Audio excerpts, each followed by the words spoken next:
राजस्थान की जनता के बहुतेरे मुद्दे जिनके ऊपर राजस्थान की सरकार ही लंबे समय से ध्यान नहीं दे रही है। आज चूंकि कांग्रेस का राष्ट्रीय शिविर उदयपुर में है और हम शिविर में शरीक सारे प्रतिभागियों का राष्ट्रीय कांग्रेस अध्यक्ष सोनिया गांधी का और उनके तमाम नेताओं का ध्यान राजस्थान सरकार की जो जनता के प्रति मुद्दों की अवहेलना है उस ओर हम दिलाना चाहते हैं। नंबर एक बात यह है कि भारतीय जनता पार्टी की जो दिल्ली की सरकार है, केंद्र की सरकार, वो लगातार आरक्षण को ख़त्म करने का काम कर रही है और निजीकरण को बढ़ावा दे करके और पब्लिक अंडरटेकिंग्स को निजी हाथों में बेचकर वो एक प्रकार से आरक्षण को समाप्त कर ही रही है। बिहार की विधानसभा ने सर्वसम्मति से एक प्रस्ताव पारित किया है जिसके अंदर कांग्रेस पार्टी भी शरीक है। वो प्रस्ताव ये है कि देश में जाति आधारित जनगणना कराई जाए, आबादी के अनुपात में आरक्षण दिया जाए और 50% का बैरियर समाप्त किया जाए, हायर जुडिशरी में आरक्षण दिया जाए और दक्षिण के राज्यों में जिस प्रकार संविधान की अनुसूची 9 के तहत आरक्षण प्रोटेक्टेड है, पूरे देश के आरक्षण को उसी प्रकार से प्रोटेक्टेड किया जाए। बिहार विधानसभा का सर्वसम्मत प्रस्ताव लेकर वहाँ के सभी राजनीतिक दलों के लोग, सरकार में शरीक लोग और प्रतिपक्ष सभी प्रधानमंत्री के पास गए और प्रधानमंत्री को अपने फैसले से अवगत कराया। राजस्थान में चूंकि कांग्रेस की सरकार है और बिहार विधानसभा के फैसले में कांग्रेस शरीक है, इसलिए हम राजस्थान के मुख्यमंत्री अशोक गहलोत से और राजस्थान की सरकार से ये मांग करते हैं कि बिहार विधानसभा की तर्ज पर राजस्थान की विधानसभा भी एक प्रस्ताव पारित करे कि देश में जाति आधारित जनगणना हो। केंद्र सरकार द्वारा जाति आधारित जनगणना कराने से इनकार करने पर बिहार की सरकार ने, वहाँ के मुख्यमंत्री ने ये ऐलान कर दिया है कि अगर केंद्र सरकार जाति आधारित जनगणना नहीं कराएगी तो हम बिहार में जाति आधारित जनगणना करा देंगे। हम अशोक गहलोत से ये अपील करते हैं कि इसी प्रकार का फैसला वो राजस्थान की विधानसभा के जरिए भी करावे और हम कांग्रेस के केंद्रीय नेतृत्व से भी अनुरोध करते हैं कि वे आरक्षण के मामले में एक स्पष्ट नीति अपनाते हुए आरक्षण को बचाने की जो मुहिम बिहार की विधानसभा से शुरू हुई है उस मुहिम को देश में आगे फैलाने का काम करे, बढ़ाने का काम करे और आरक्षण को बचाने में पहल करे। एक तो ये मुद्दा हम उनके ध्यान में लाना चाहते हैं। दूसरा मुद्दा ये है कि राजस्थान में जो 2018 के चुनाव हुए उसमें कांग्रेस पार्टी ने खास तौर पर कुछ बड़े वादे किए थे। एक बड़ा वादा था किसानों की पूरी कर्जा माफ़ी। कर्जा माफ़ी उन्होंने केवल सहकारी समितियों के द्वारा बांटे गए कर्जे को माफ़ करने का काम किया, जो कि मात्र 6,000 करोड़ रुपए के लगभग है। जो बड़ा कर्जा है वो बैंकों का कर्जा है और वो 52,000 करोड़ है। तो वो बैंकों का जो बड़ा कर्जा है किसानों का, वो राजस्थान की सरकार ने माफ़ नहीं किया है। वो कभी मामले को केंद्र पर डालते हैं, कभी बैंकों के साथ में भागीदारी करने की बात करते हैं, कभी किसान कुछ भरे, कुछ बैंक भुगते और कुछ राज्य सरकार करे। ऐसी बहानेबाजी अशोक गहलोत लगातार कर रहे हैं। हम ये मांग करते हैं, राजस्थान लोकतांत्रिक मोर्चा और उसमें शरीक सब पार्टियां ये मांग करती है कि राजस्थान की सरकार पूरे तौर पर किसान का कर्जा माफ़ करे, जो कि कांग्रेस का वादा 2018 के चुनाव में था। उनके घोषणा पत्र में साफ लिखा हुआ है कि सभी प्रकार का कर्जा माफ़ किया जाएगा। और उनके राष्ट्रीय नेता राहुल गांधी ने राजस्थान की सभाओं में लगातार ये कहा था कि 10 तक गिनती गिनते ही कर्जा माफ़ हो जाएगा। सरकार बनी, 10 तक गिनती करो और कर्जा माफ़। इसमें कांग्रेस की राजस्थान सरकार ने किसानों के साथ धोखा किया है और कर्जा माफ़ नहीं हुआ है। इसके अलावा एक महत्वपूर्ण मुद्दा था कि जो बेरोजगार नौजवान है उनको रोजगार देने का वादा था और रोजगार न देने की स्थिति में उनको बेरोजगारी भत्ता देने का वादा था। वो बेरोजगारी भत्ता नौजवानों को देने के मामले में भी राज्य की कांग्रेस सरकार ने धोखा किया। राज्य की कांग्रेस सरकार ने यह भी वादा किया था कि जो ठेका कर्मचारी है, सरकार के अंदर लगभग 1/3 हिस्सा ठेका कर्मचारियों का या एजेंसियों के द्वारा दिए गए कर्मचारियों का है। ठेका कर्मचारियों की स्थिति बहुत खराब है राजस्थान में। 20-20 साल की नौकरी किए हुए लोग भी अस्थायी है, अभी तक उनका कोई भविष्य नहीं है, उनको कोई सुविधाएं नहीं मिलती है। और एजेंसियों के द्वारा जो कर्मचारी सरकार को दिए जाते हैं उनकी स्थिति और भी खराब है।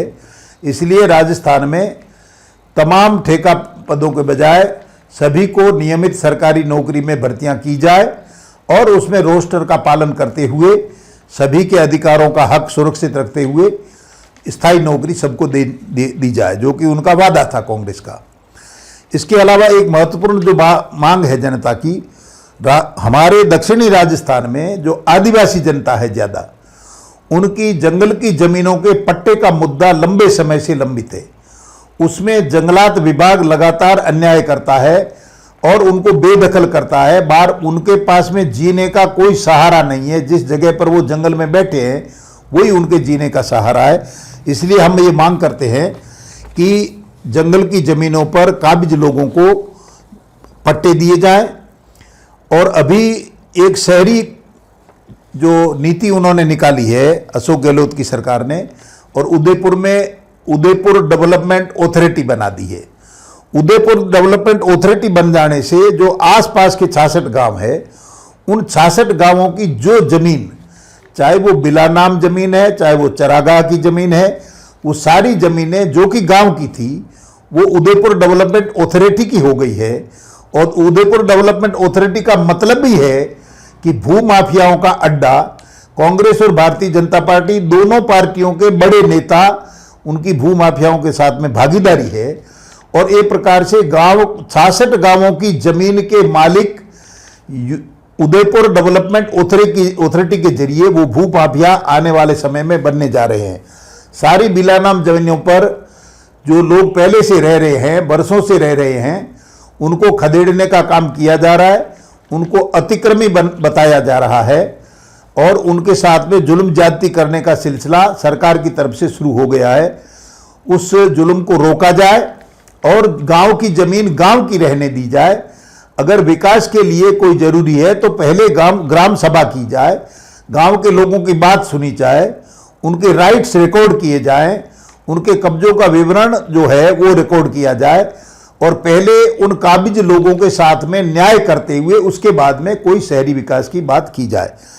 जो एक महत्वपूर्ण बात मैं कहना चाहता हूं वो ये है कि इंदिरा गांधी ने प्रधानमंत्री रहते हुए इस देश में एक कानून बनाया था, जिस कानून का नाम था शहरी भूमि हदबंदी कानून। उस शहरी भूमि हदबंदी कानून का मंतव्य ये था कि एक निश्चित मात्रा से ज़्यादा किसी भी शहर में कोई भी आदमी जमीन नहीं रख सकता है, तब जाकर के जरूरतमंद इंसान को शहर में जगह मिल पाती थी।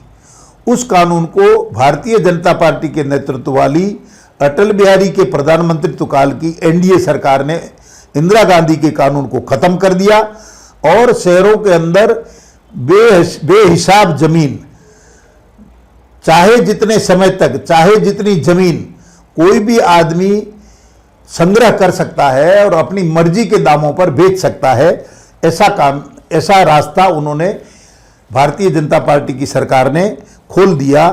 और बहुत ही दुख और आश्चर्य की बात यह है कि राजस्थान के मुख्यमंत्री अशोक गहलोत उस समय भी मुख्यमंत्री थे, अटल बिहारी के जमाने में भी, और उस कानून का समर्थन करने का काम राजस्थान की सरकार ने भी किया। जो कानून केंद्र से पास हुआ उसको राजस्थान की विधानसभा के जरिए भी हमारे यहाँ पर ख़त्म किया गया और राजस्थान के अंदर बेहिसाब जमीन, बेशुमार जमीन लंबे समय तक कोई भी रख के और अपने हितों की पूर्ति करते हैं और आम आदमी जिसको जगह की ज़रूरत है उसको नहीं मिल पाती है। और हमारे यहाँ पर शहर में कई कच्ची बस्तियां हैं, कई पीड़ित लोग हैं। जो शहर का, गांव का आदमी शहर में रोजगार के लिए आता है, उसको रहने को कोई जगह नहीं मिलती है। उनके साथ में भी न्याय किया जाए, उनको पट्टे दिए जाए, जंगल के पट्टे दिए जाए और ये दक्षिणी राजस्थान एक विशेष रूप से पिछड़ा इलाका है, आदिवासी इलाका है, उसके हितों की हिफाजत के लिए यहाँ पे हाई कोर्ट की बेंच होना भी जरूरी है, जिसके लिए लंबे समय से मांग चलती रही है और इसके संघर्ष भी होते रहे हैं, जिसको आज तक अशोक गहलोत ने लगातार होने नहीं दिया और भारतीय जनता पार्टी ने भी नहीं होने दिया है। कांग्रेस पार्टी अगर जनता के हित की बात सोचना चाहती है, बात करना चाहती है, तो इन मुद्दों पर ध्यान देना चाहिए। राजस्थान लोकतांत्रिक मोर्चा में शरीक सभी दल, CPI, CPIM, Janata Dal secular और सीपीआईएमएल लिबरेशन, हम सारे लोग मिलकर के ये मांग करते हैं कि जनता की जिंदगी से जुड़े हुए सारे मुद्दों को हल करने का काम राजस्थान की सरकार करे, अन्यथा केंद्रीय का जो नेतृत्व है कांग्रेस का, वो उनको इन सब कामों को करने के लिए निर्देशित करे, बाध्य करे, आदेश दे। हम यह भी मांग करते हैं राजस्थान की कांग्रेस सरकार और कांग्रेस के केंद्रीय नेतृत्व दोनों से कि जो मजदूरों के हित के साथ जुड़े हुए मुद्दे हैं, उनमें वसुंधरा सरकार के ज़माने में कई श्रम कानूनों में श्रम विरोधी तरमीम किए गए थे, बदलाव किए गए थे। उन बदलावों को अशोक गहलोत की सरकार ने आज तक एज इट इज रखा है, बदला नहीं है, जो कि उनको बदलना चाहिए था। अगर वो भारतीय जनता पार्टी से किसी भी प्रकार से भिन्न है तो वे तत्काल उन श्रम कानूनों को, जो कि वसुंधरा सरकार ने बदलाव किए थे, उनको रद्द करे और मजदूरों को राहत पहुंचाने का काम करे।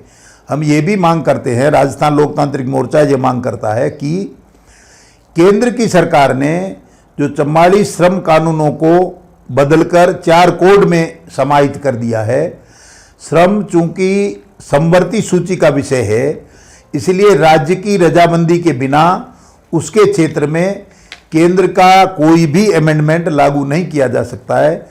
इसलिए केंद्र के द्वारा संशोधित किए गए कानूनों और उसको कोड का रूप देने का जो 44 श्रम कानूनों को ख़त्म करके 4 कोड बनाने का काम भारत सरकार ने किया है, उसको लागू करने से भी अशोक गहलोत की सरकार इनकार करे। जो फूड सिक्योरिटी का मामला है, जिसके अंदर हर आदमी का अधिकार है, उसको फूड की गारंटी मिलनी चाहिए, क्योंकि कोई आदमी बिना खाए जी नहीं सकता है, तो उसको जिंदा रहने के अधिकार के रूप में फूड सिक्योरिटी ज़्यादा जरूरी है।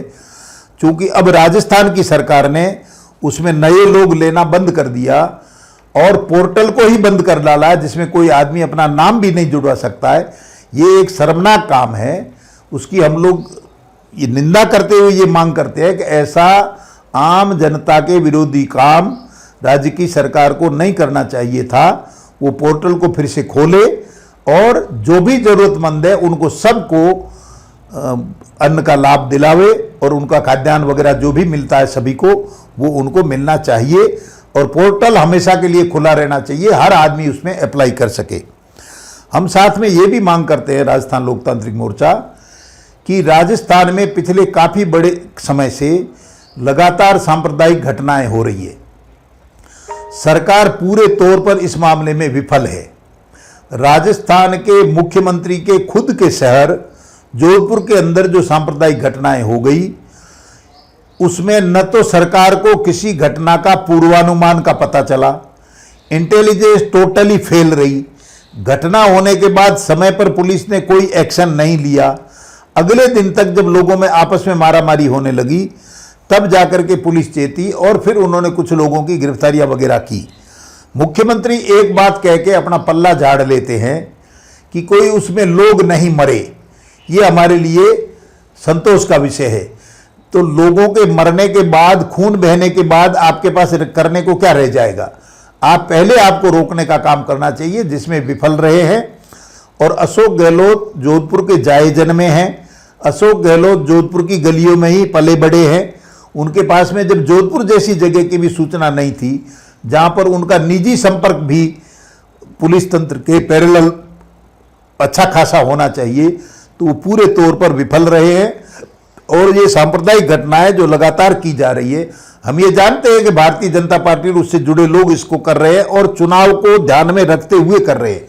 फिर भी चूंकि कांग्रेस यहाँ राज्य में सरकार में है, कांग्रेस की जिम्मेदारी है लोगों का बचाव करना, कांग्रेस की जिम्मेदारी है शांति व्यवस्था कायम रखना, कांग्रेस की जिम्मेदारी है भाईचारे को कायम रखना, और उस दिशा में कांग्रेस कोई भी ठोस काम नहीं कर रही है।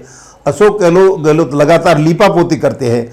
हमें ये अंदेशा है कि ये कहीं माइनॉरिटी के लोगों को भयभीत करके रखने के लिए भी, ये चूंकि कांग्रेस को भयभीत माइनॉरिटी का वोट सीधा का सीधा मिल जावे, इसलिए भारतीय जनता पार्टी और कांग्रेस दोनों का मिला जुला खेल लगता है, जो कि निंदनीय है। इससे कांग्रेस को बाज आना चाहिए।